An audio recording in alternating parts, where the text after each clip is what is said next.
Assalamualaikum warahmatullahi ta'ala wabarakatuh. Alhamdulillahirabbil alamin. Amma ba'. Jadi dalam beberapa uronyo longkalon Abu Syik kamulai lom iaitu fitnah ulama iaitu Abu Tumin. Di dalam perkataan Abu Syik kepegah bahawa Abu Tumin tengah bersemayang di kuburannya, kepegah yang perbuatan Syiah dipegah oleh Abu Syik urang Kasin. Wahai Abu Syik, yang ronuh kadiba fitnah kadifitnah ronuh oleh Wahabi hai Abu Syik. Yang sembayang di kuburannya hai Abu Syik, bukan berarti itu orang itu menyembah dia kuburan.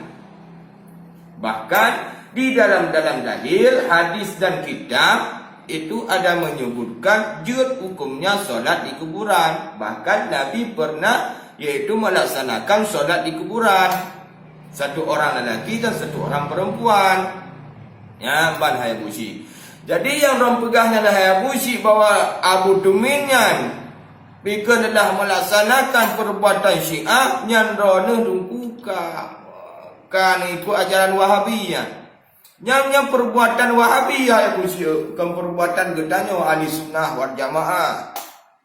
Yang Wahabi ya Abu Syik yang kedua sangat benci kepada orang-orang yang baca doa di kuburan, orang-orang yang melaksanakan solat di kuburan. Wahabi sebengeh dinya ya Abu Syik. Beda pada apa Wahabinya. Pulau Wahabinya dipegah bahawa mauludnya haram hai Abu Syik dan hal yang lain. Sedangkan dari semasa nenek moyang gedanya kon hai Abu Syik baca Al-Quran di kuburan itu boleh. Tok bak Wahabi ke hanjut. Pulang jena Wahabi ke dipegah lah bahawa solat di kuburan itu dipegah lawaknya perbuatan Syiah yang pegahnya urung sesat urung kon Islam hai Abu Syik. Beda kapatih habawaknya hai Abu Syik. Dalil hai Abu Syik. Dalil salah satu haji bahawa Rasulullah SAW pernah iaitu menyolati telah seorang laki-laki yang mana laki-laki itu meninggal. Datang Rasulullah, disembahyang Rasulullah di kuburan. Ya, menancir iaitu Rasulullah pernah bersembahyang di kuburan seorang perempuan yang mana perempuan itu yang bernama Ummu Mahjan. Ya, Hai Abu Syik. Yang mana perempuan tersebut meninggal 2 orang ataupun 5 orang dalam satu riwayat. Datang Rasulullah, lalu Rasulullah menyolati di atasnya kuburan. Apakah Rasulullah yang hai Abu Syik pikun sembahyang sembah bukan? Betul. Allahu Akbar Abu Syik. Kau kena lemkah Abu Syik? Yang fitnah dah tiada hai Abu Syik. Yang Wahabi yang pegah badon hai Abu Syik. Ingat hai Abu Syik oi. Getanya jiup bengeh adalah kepada seseorang apabila seseorang itu melanggar daripada iaitu peraturan agama.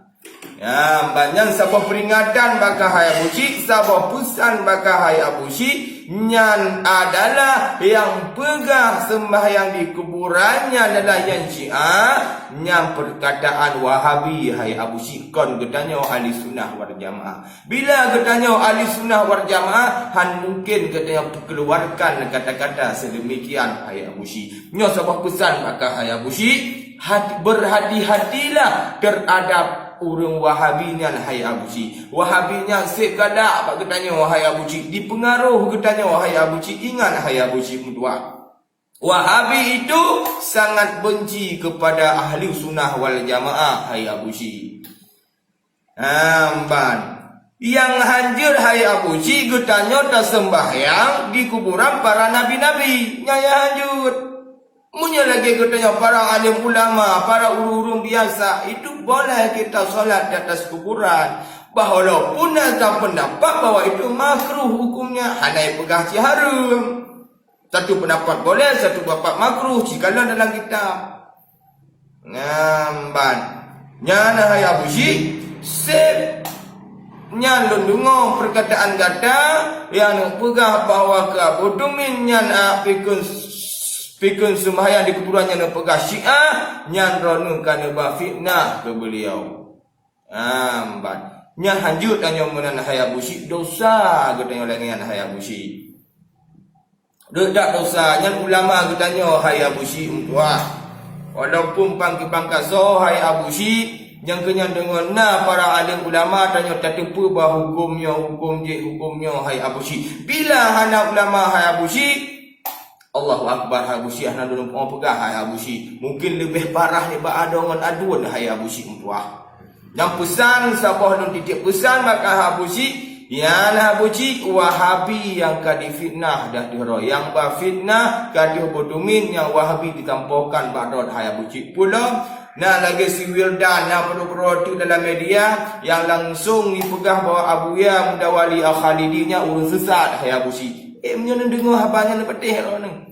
Nya Wahabi bahkan yang komen-komen yang dukung ron macam bahawa dia pegah ulama setuju awaknya Wahabi hai Abu Syik.